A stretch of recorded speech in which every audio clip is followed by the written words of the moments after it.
Hey, what's up guys, so Emanon here, and welcome to another feature match commentary on the channel today. So this is going to be the top 8 for the 8th edition of my online Discord tournament, and this time it's going to be between Time Walker on Zoodiac versus Primafall on Dogmatika Spellbook, which is a deck that I actually haven't gotten around to featuring yet, but here we are today. And it's very cool to see that both of these decks made it not only to the top 8, but are going to be playing each other here in this matchup, so that should be pretty exciting.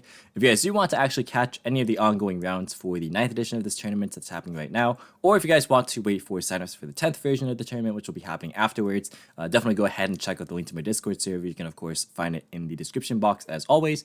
And now let's get started with this matchup here without any further ado. So it does look like Zoodiac won the RPS, and they're going to choose to go first here in this match. So the opening hand for Zoo going first is going to be Widowmaker, Nibiru, Imperm, Ash, and Therablade. So this is a Zoo hand if I've ever seen one. You know, you got a Zoo name plus 4 defensive cards. Really not much else to say here. We didn't see Eagle Booster in the last time we featured this deck, so I kind of doubt that they're on it.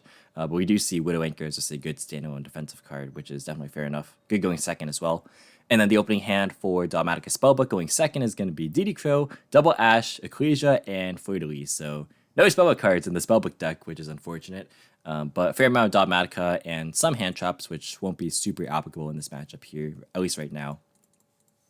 So starting things off, we are going to see Therablade being normal summoned, then going to overlay for Hammer Kong, then Tiger Mortar, then Trident, putting it in the EMZ, I assume, to make Widow live, of course.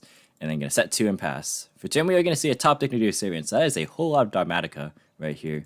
I wonder if they're actually on multiple copies of Ecclesia, or if they're on Maximus as well. This will kind of give us maybe some more insight. I guess if not for this Ash. But Ecclesia is going to go ahead and summon itself to the field, and then her effect will be activated to go ahead and search, but that's going to be negated by Anchor. And then they're going to go for Nadir Servant, but that's going to be Ashed. And then just going to pass. End phase, Trident's going to pop the Ecclesia, and we're going to see a tanky drawn for turn, which would be good, but of course there's a couple Ashes on the side of, Spellbook. So they're going to activate the tanky, that's going to be Ashed. And then battle phase, you're going to go and attack for 17. And then main phase 2, they're going to go for Shakanine and then Zeus.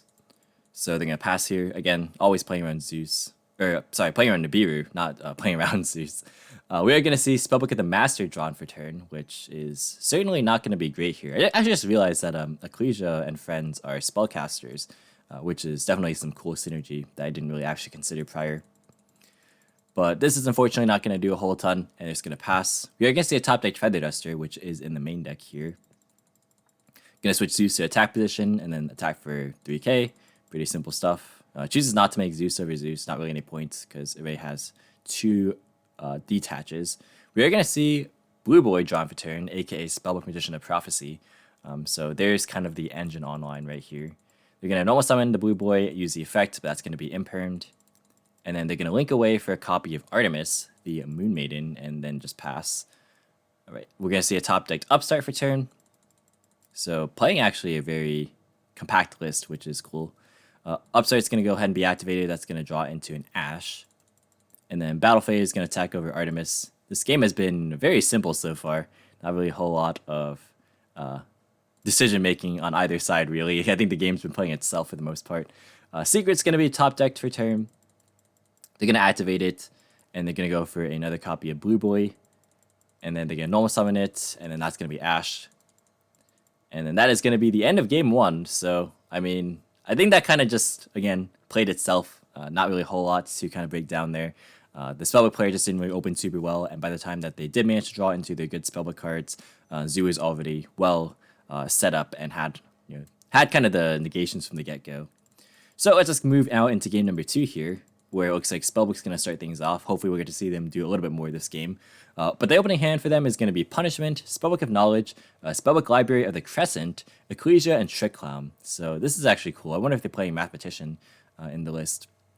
Or they're just playing Trick Clown as a way to go for Crowley, which makes sense, because you can turn this into Artemis and then go bring this back and then make the Crowley off of that by itself. I remember that Mathematician was sometimes played for this. But I guess with Artemis, you don't have to anymore.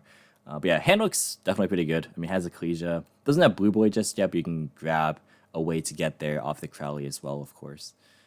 So yeah, curious as to what this hand will end up accomplishing. And then the opening hand for Zoo going second is going to be Combo, Cataroost, Avarice, Widowmaker, and Thunderblade. So we don't see any hand traps or anything of that sort, or any ways to kind of blow a back row. So going to be looking pretty good for Spellbook, I would assume, in this game. They're going to normal summon the Trick Clown, and then go for a copy of Artemis, and then Trick Clown going to bring itself back. Even if they do get Blue Boy, they won't be able to normal summon it this turn, so I do wonder what the game plan is going to be. Maybe they don't go for Blue Boy, and they just go for, like, secrets into other plays. Probably it's going to be the case. I'm not an expert on this deck by any means, so this is all merely speculation on my end.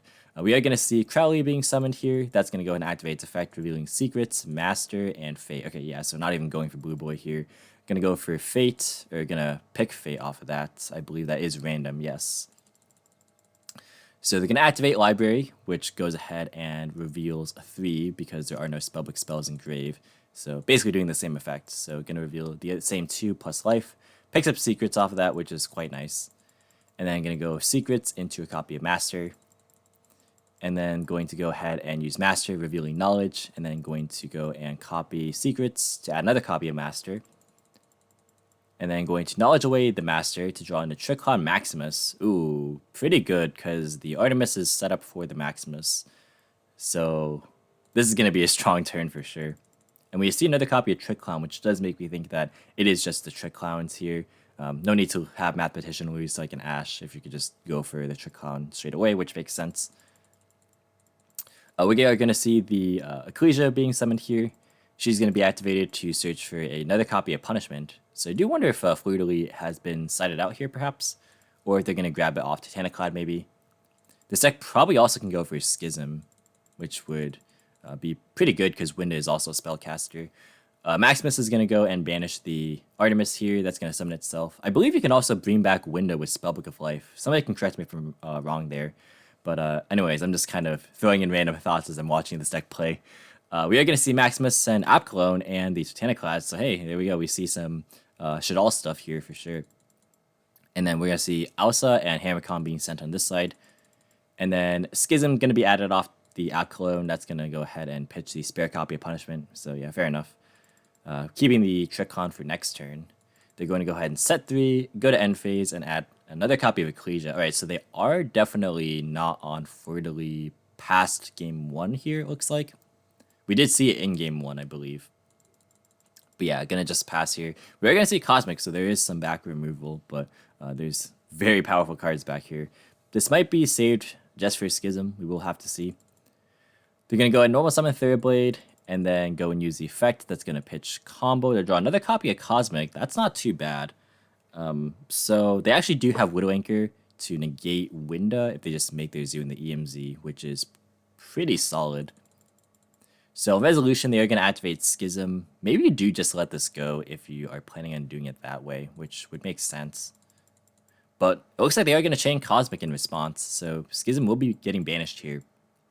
They're going to go straight into Trident, putting it in the EMZ, and then going to go to Battle Phase. So at the start step, looks like Spellbook's thinking they're going to go and use Fate here, which does not target, which is like what makes this card really strong. Going to be banishing 3, of course. And they're going to chain Trident in response. It's going to go and pop Maximus. And then going to banish the Trident there. And then main phase 2, just going to go and set Widow Anchor and then pass. So we're going to see Spellbook draw Knowledge for turn. That is definitely pretty good, I think. Again, I'm not entirely sure. But it looks pretty good. It feels like it is good. We're going to see normal summon Trick Clown. And then going to link those off into a copy of Selene. So Selene and Trick Clown both get the trigger here. Yeah, that's this card actually I didn't even think about in this deck, but it is pretty easy to get spell counters for sure. So going to take another 1,000, going to put spell counters on Selene, and then Selene going to go ahead and try and bring back a spellcaster, but that is going to be negated by Widow Anchor. Then going to go for Access Code Talker, and then Access Code Effect going to gain 3k on Summon. I feel like it was maybe worth it to hold the Widow Anchor. Not sure. I guess maybe they were afraid of bringing back Maximus and getting more value. Because then you have to answer Maximus and you'd have to answer the access code that would come afterward. Although, well, you'd have to access code first and then Maximus.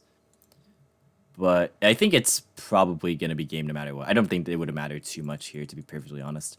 We are going to go and see the Ecclesia being summoned afterwards, and then her effect's going to be used for punishment, so that's the third copy. Going to switch to attack position, and this right here should be the end of the game, especially because of the Cosmic that was used earlier. So now it's time for that all-important Game 3. Shoutouts to Mr. MBT. But we're going to go ahead and see Zoodiac choose to go first in game number 3 here. The opening hand for Zoo going first in game 3 is going to be Desires, Cosmic, Solemn Judgment, Whiptail, and Ash. So, hand looks pretty good. Zoo plus defensive cards and Desires. So, it's Zoodiac. Really, you can really expect this to be the majority of hands, of course. And then the opening hand for Spellbook going second is going to be Ash, Maximus, Secrets, Pankratops, and Fleur-de-Lis. So they put Fleur-de-Lis back in, it looks like. Curious as to the setting pattern. Maybe they just don't want it in going first, which is, I guess, fair. I mean, that hand was exceptional, given the circumstances, so you won't always be able to set up like Punishment and Fleur-de-Lis and all the Spellbook stuff in one turn. So I guess it makes sense, as this is a mechanism to potentially break boards. Also, we got intel. We saw multiple Ecclesias last game, so plenty of targets. But yeah, Pankratops Ash looking pretty decent. We are going to see Desires starting things off, of course. It's going to banish 10 and then draw into nothing because of Ash.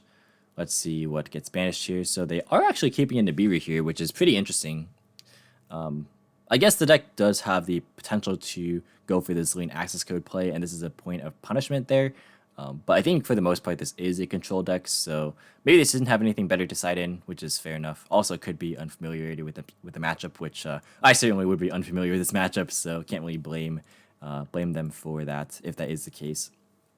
I'm going to go for Whiptail into Tiger Mortar, and then Hammer Kong, and then Trident, and then going to set 2 and pass. Fairly staple stuff. We're going to see a top deck Schism, so keeping in the Shadal stuff going second here. It is going to be a fair amount of back and forth, I would assume, so definitely reasonable.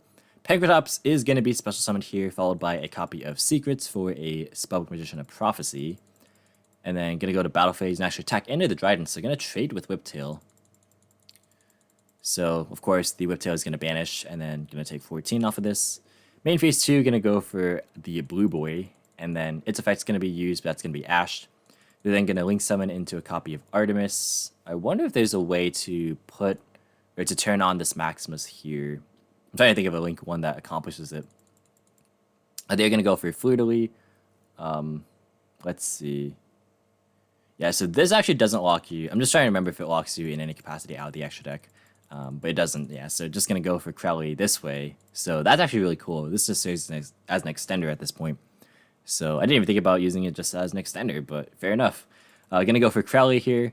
That's going to be Judgmented, actually. But that does pave the way for this Maximus. So Maximus is going to go ahead and banish the Crowley and then summon itself. And then Crowley, or Maximus effect, going to go and send 2, sending Entis and the Titaniclad. Because, of course, the Schism is already in hand, but there is no Shadal name at the moment. So choosing to actually pop the back row instead. Entis is going to go and pop Cosmic, and then Titaniclad going to summon Ecclesia from deck, and then her effect is going to go and search for another copy of Maximus. So multiple Maximuses here, putting Zoo on a bit of a timer. So they kind of have to draw a Zoo here. Otherwise, it's going to be lights out, I think. Gonna go and draw. Hey, there's a Zoo. So here we go. Gonna go and normal summon Third Blade. Don't avarice me. It's not avarice, but it is gonna be decent here. Gonna go for Third Blade into Hammer Kong, Tiger Mortar. Gonna go Tiger Mortar, equip Whiptail.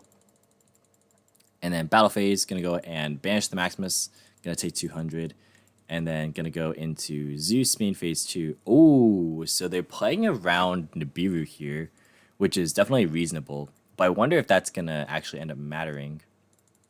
Not having a second Zeus send. We're going to see Call by the Grave being the top deck here. They're going to set Schism and go to end phase, where Zeus is going to go and just clear the board. Yeah, not going to commit the Maximus into that. So this is actually not bad for Zoo, because they can still go for Zeus over Zeus here. And this is where it would come up. Going to go and switch the Zeus to attack position. Main phase 2, go for another Zeus. And then... yeah, wait, this is legal Pog. Yeah, Zeus over Zeus. This card is ridiculous. But yeah, gonna go for Imperm, and then, or set Imperm rather, and then pass. We are gonna see Ecclesia being top decked, which is not too bad.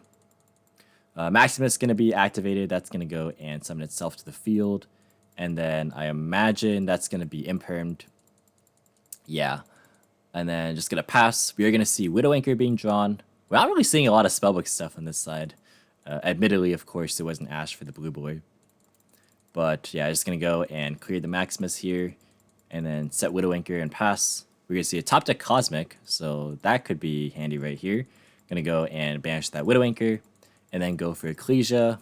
And then use her effect. That's going to go and search for a copy of, I imagine, another... Oh, okay, I did not imagine, right? Because I thought it was going to be Punishment. But nope, that's the third copy of Maximus. Yeah, that is actually 3 copies. You know, fair enough. This card is a power card, especially when the Grave's already set up for it. I really did not expect the third Maximus. That's really cool.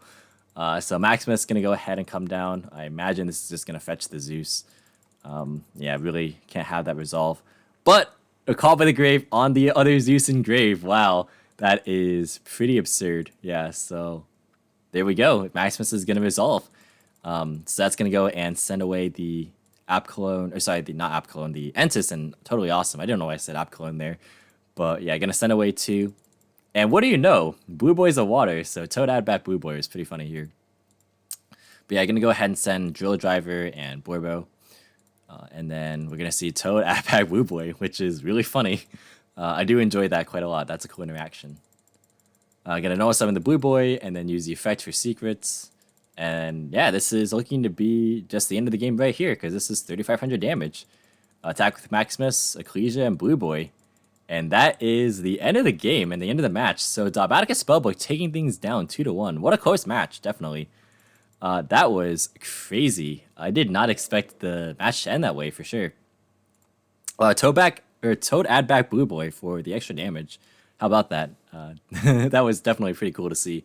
The Call by the Grave being super clutch. I wasn't sure if it was going to be impactful here against Zoo, but what do you know? When you have to overlay Zeus for Zeus because you played around Nibiru the turn prior, that's what ended up happening. I can't really blame Time Walker again for playing around Nibiru. Even though we didn't see it this match, we did see it previously, just kind of being impactful if not played around properly. So, of course, playing around Zoo or Nibiru, I think, is fine to do in Zoo. But yeah, wow, that ended up actually making this Call by the Grave super worthwhile. So that was pretty crazy stuff for sure.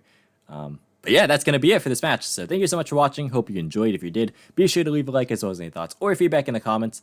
Subscribe for more informative and competitive Yu-Gi-Oh content. If you want to, you can follow me on all social media platforms or support me with links in the description as usual. And until next time, I totally forgot my outro. And until next time, I'll catch you in the next video. See you guys.